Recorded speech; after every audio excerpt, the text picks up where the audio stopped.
In 1939, every main character sat in a church in Sydney. 3 weeks earlier, our Prime Minister had dropped dead from a heart attack en route to the Easter show. And in St Mary's Basilica, Sydney, the body of the late Mr Joseph Lyons lies in state. But I want to focus on this guy, Earl Paige.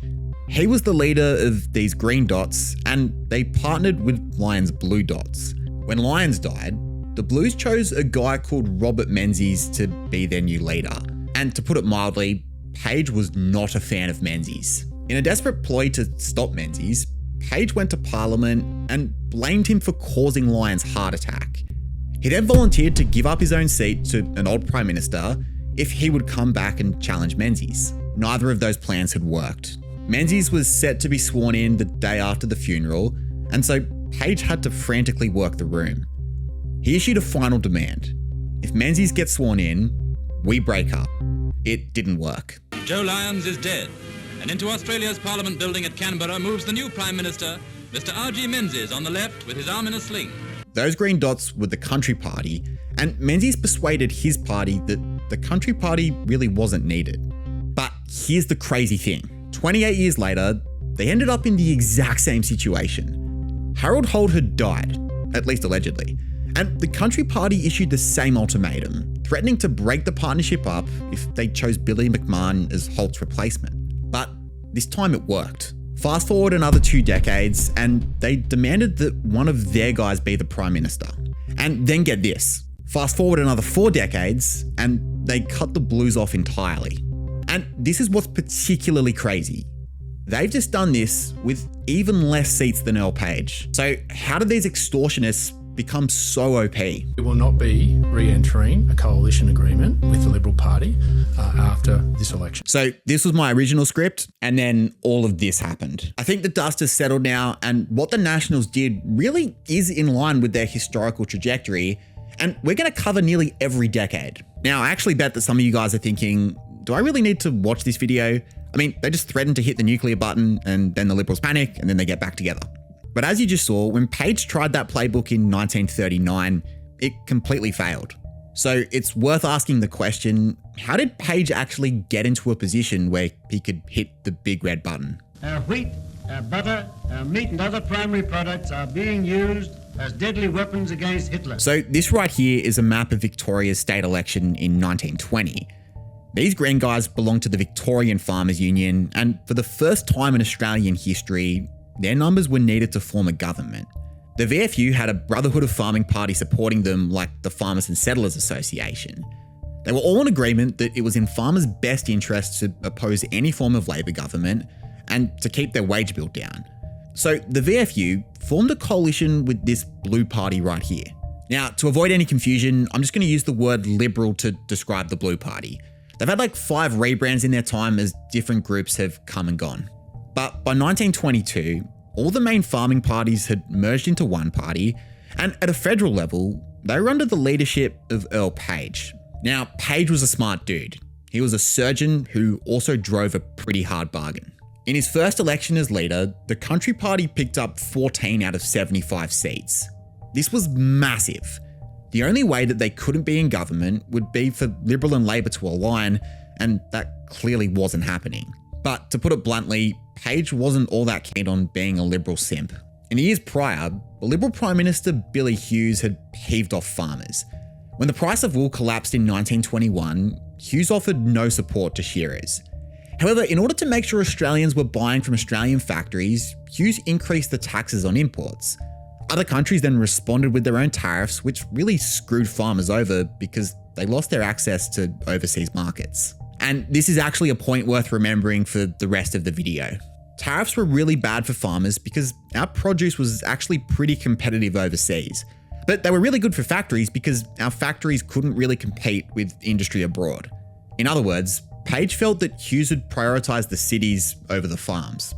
So what Paige did was so daring, yet also so successful, that it became the playbook for what the Country Party should do in the future. He said to the Liberals that he would only support them if they chose a new leader.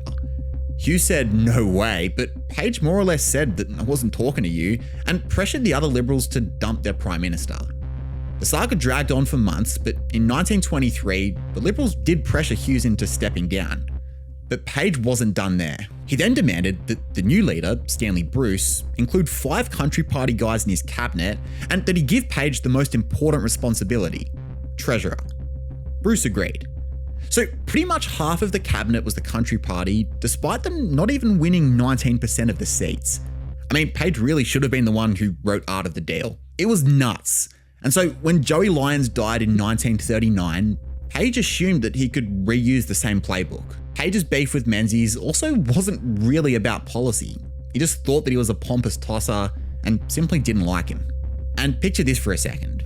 When Barnaby and Turnbull had their beef, imagine if Joyce went to Parliament and gave a speech about Turnbull being such a disgrace that he caused a heart attack in another person. Like, that is exactly what Earl Page did. He also accused Menzies of being a coward for not fighting in the Great War, and called him a traitor for criticising Lyons in a speech just the year before. For context, Lyons had been dead for like a week at this point. In fact, the speech was just so slack that 3 guys from the Country Party took a break from the party and sat with the crossbench. It was all just really embarrassing for Paige. This time, the Liberals didn't back down, and Menzies refused to negotiate with terrorists. When World War II broke out just a couple of months later, all hopes of toppling Menzies were over, and in 1940, Paige lost the leadership of the party. However, in Paige's government, there were 2 members who were watching on, Arthur Fatten and John Mchuan. They learned a valuable lesson. Paige had gotten greedy and had shot the hostage. If they were to ever get that close to the centre of power again, they needed to make better friends with the Liberal Party. In the grounds of Government House, Canberra, the Governor-General, Sir William Slim, chats with Sir Arthur Fatten following the swearing-in of the new federal cabinet. So during World War II, Menzies lost his government and Labor ended up being in power until 1949. That was at least until Menzies got his revenge and beat Ben Chifley in the 1949 election. The Country Party's new leader, Arthur Fatten, was adamant that they avoid repeating the mistakes of the Paige government, and he agreed to cooperate with Menzies. In fact, get this right, given how much Menzies just annoyed people from the bush, Fatten viewed his responsibility as being the translator between pompous snob and true blue Aussie. For nearly 2 years of Menzies' time in government, Fatten was the acting Prime Minister while Menzies was abroad, and Fatten himself had spent nearly a decade as Treasurer. When Fatten retired in 1958, he left the Country Party's relationship with the Liberals in a really good spot. This left the door open for someone to play a little bit more aggressive once again. As President Johnson paid tribute to his boy Harold, he appeared to whisper something important to the new leader of the coalition, John Mchuan. So Mchuan's a bit of a funny one. Whereas I would accuse many Country Party leaders of hijacking the entire government to serve a small group of interests, I do think Mchuan had something of a broader vision. But yeah, he still kind of did hijack the government. They even called him Blackjack because he refused to compromise. Let me explain. So all the way back in 1934, Mchuan gave his maiden speech to Parliament and said that export industries, quote, have to regain the overseas markets, which they have lost, largely as a result of the national policy of protection. This was completely in line with the Country Party because, like I said before, when it came to tariffs, farmers were the losers. But Mchuan didn't play by anyone's rules. For instance, Parliament has an unspoken rule that you never interject in someone's maiden speech. No one interrupted Pauline Hanson, and no one interrupted Clive Palmer. But the only time this has ever happened was in 1953 when Mchuan interrupted Gough Whitlam of all people during his maiden speech. And so when it came to tariffs, Mchuan broke rank with his party. Rather than take Fatten's job as treasurer, Mchuan insisted that he be the Minister of Trade, and he actually advocated for tariffs. His argument went like this: if we get rid of tariffs, then everyone will buy Toyotas rather than Holdens, and then our car manufacturers would be out of a job. Mchuan argued that this high unemployment rate was actually a worse issue to face than having an inefficient economy that had more expensive goods. But here's the issue. No one else in the world wanted to buy Holdens. That was why we felt the need to use tariffs. But they certainly wanted to buy our beef. And so revenge tariffs hurt farmers far more than, say, car manufacturers. So surely the Country Party couldn't stomach a tariff-loving leader.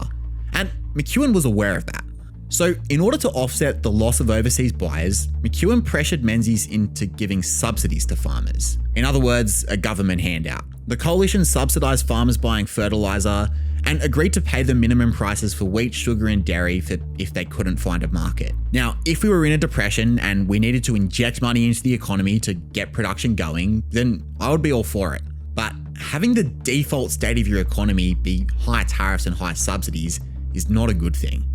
No matter what Australian producers did, they were guaranteed a domestic market, and this meant that there was no need to produce a competitive advantage that was unique to Australia. Japan produced the highest quality cars and electronics, Singapore developed a highly educated workforce that companies could use, and South Korea had extremely low labour costs. Apart from what was buried in our ground, we had nothing to offer the rest of the world that could lure their money. And the government weren't idiots, they foresaw this danger. When Robert Menzies retired, he was replaced with Harold Holt, and Holt appointed a guy called Billy McMahon to be the treasurer. Weirdly, he was Australia's first ever treasurer with an economics degree. McMahon wanted to ease the tariffs and wean the farmers off of their subsidies. In other words, he was telling Australian producers to make a competitive advantage rather than rely on a government handout. But this is where it was a bit of a grey area. As treasurer, McMahon was responsible for the overall health of the economy, but as Minister for Trade, McMahon was responsible for tariffs. McMahon argued that McMahon was making a call that damaged the economy, and he pushed Holt to move towards free trade. McMahon hated him for this. But before McMahon could twist the arm of Holt, this happened. It is feared that the Prime Minister has drowned. A great search is being made for Mr. Holt off Portsea, Victoria. However, no official announcement has been made as to the fate of the Prime Minister. Holt was the first time that the Liberals had changed leader in nearly a quarter of a century, so it's safe to say that the Liberals didn't have a contingency plan for if he was to go. The Treasurer to Prime Minister conveyor belt had been a pretty well-trodden path, and had been the path that Holt himself had taken. So all eyes looked to Billy McMahon to be the new Prime Minister in 1967. But McMahon had an ancient power resting on the top shelf that hadn't been wielded since the days of Earl Paige. The big red button. Last time Earl Paige held the Liberals to ransom, it went poorly. But Fatten and McMahon had rebuilt the relationship to a point where McMahon could feasibly threaten to shoot the hostage. As preparations began to make McMahon the leader, McMahon took a leaf out of Earl's page. He publicly announced that the Country Party would not team up with a McMahon-led Liberal Party, and he challenged them to reconsider their choice of leader. McMahon was livid, but he also knew that McMahon could very well follow through with his threat, and so he decided to withdraw himself from the leadership. It was a huge win for the man who'd fought to keep the economy in chains and the man who'd become the face of the Country Party. But as we moved into the 1970s, someone else became the face of the party. What is wrong with the other politicians in your view? Well, what's wrong with them is that they're not right. Do you mean, Mr. Premier, not right-wing or not right? So there is so much that could be said about Joh Bjelke-Petersen, but this video is only going to focus on how he changed the coalition. So Joh was the Premier of Queensland, and their coalition deal was a little different to the other states. Given that the Country Party often held more seats, they got to be the senior partner in the deal. So Joh was a Country Party Premier. But most of the seats that were still up for contest were in urban areas like Brisbane, the Gold Coast and Townsville. Selling them on being governed by a party that was literally called the Country Party wasn't exactly an easy pitch. So Joh had a very simple solution. What if we just have less seats in the cities and more seats in the farms? This is what we call gerrymandering, strategically altering electoral boundaries. And everyone's done this since the beginning of democracy, but Joh took it to a new level. This is a map of Brisbane in the 1969 election. Keep your eyes on the CBD. This was Brisbane in 1974. It was nuts. Like, take the 1972 election as an example. Labor won 46.75% of the vote, but only gained 40% of the seats. The Country Party just won 20% of the vote, but picked up 31.71% of seats.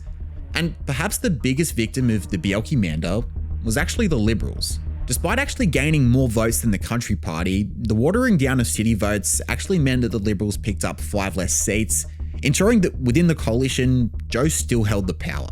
The rural vote was actually about 3 times as powerful as the urban vote. This was a far more sophisticated tactic than just hitting the red button. In fact, in the next election, Joe actually went on a push to try and win some of those urban seats as well. Now, being called the Country Party was a clear barrier to challenging in the cities, and so for the 1974 election, they rebranded to become the National Party.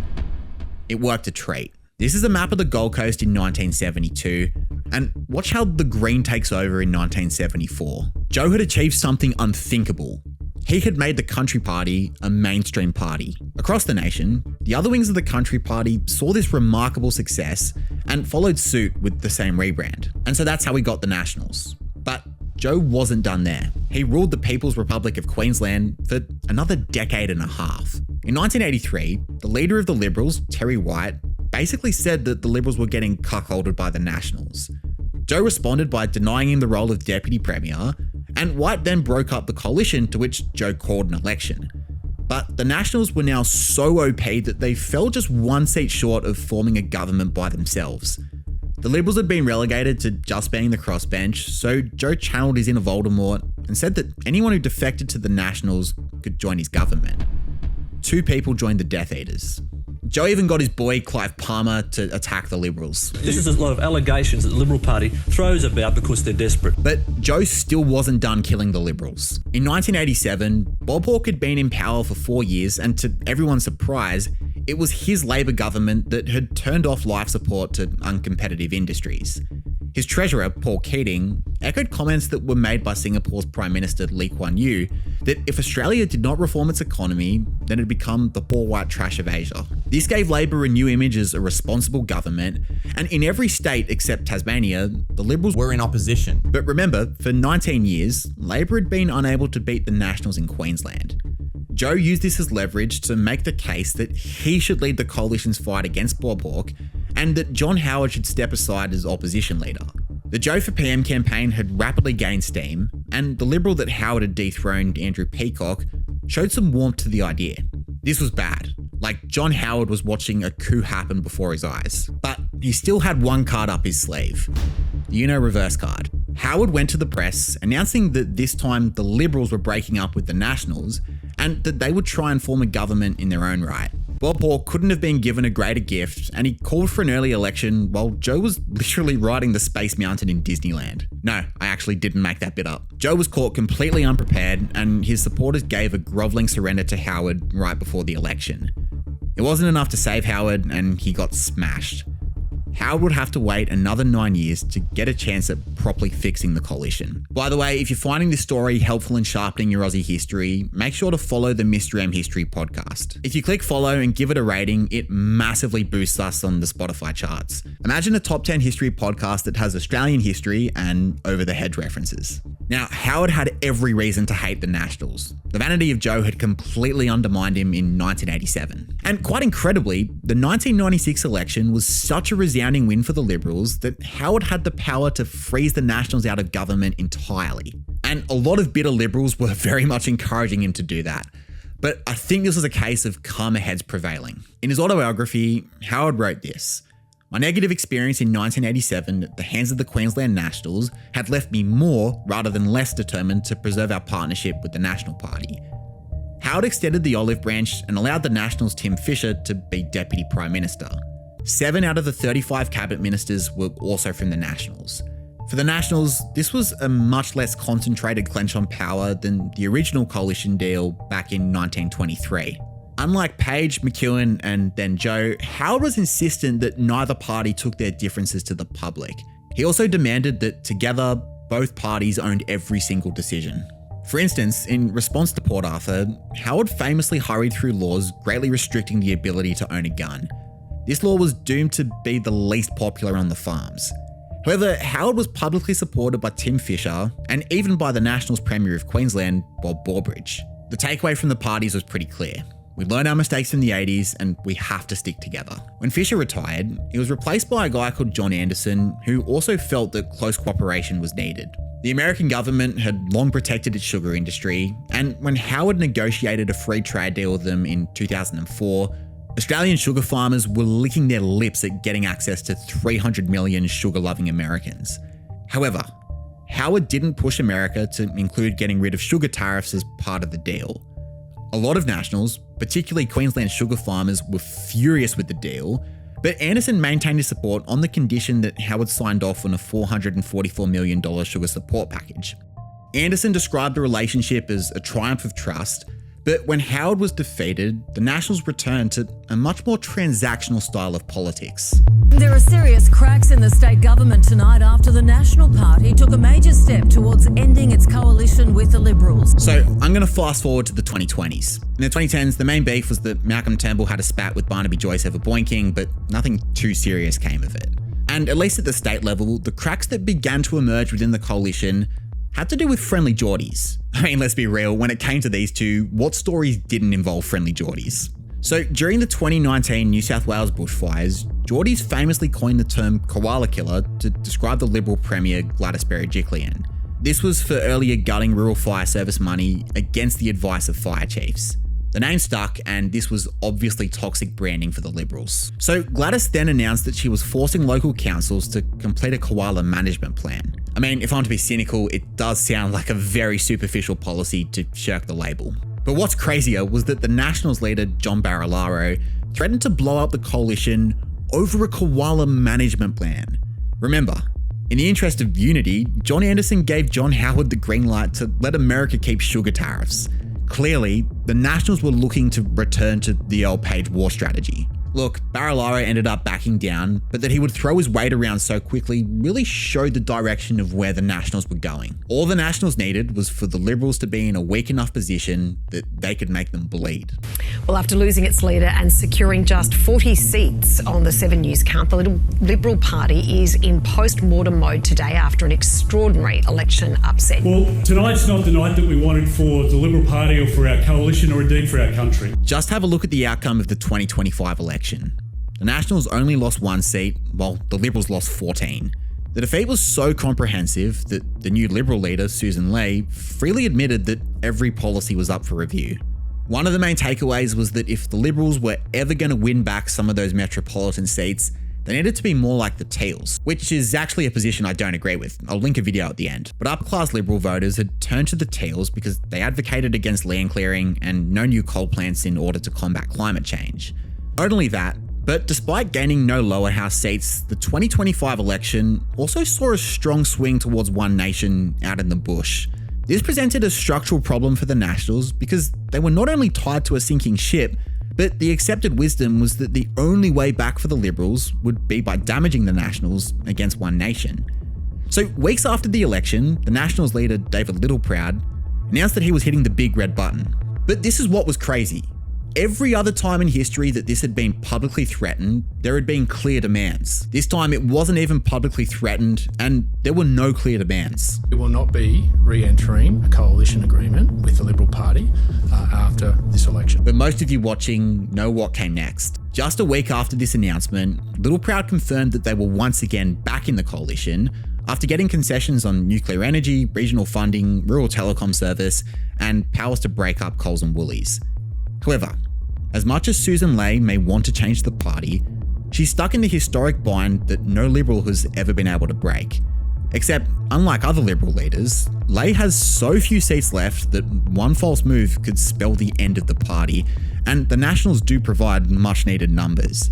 The Nationals are clearly an inoperable tumour that not even Charlie Teo could remove. But for the Liberals in 2025, the question is, are the Nationals causing stage 3 cancer or stage 4 cancer? I've got your next hour of YouTube sorted, and it's probably not the answer you'd expect.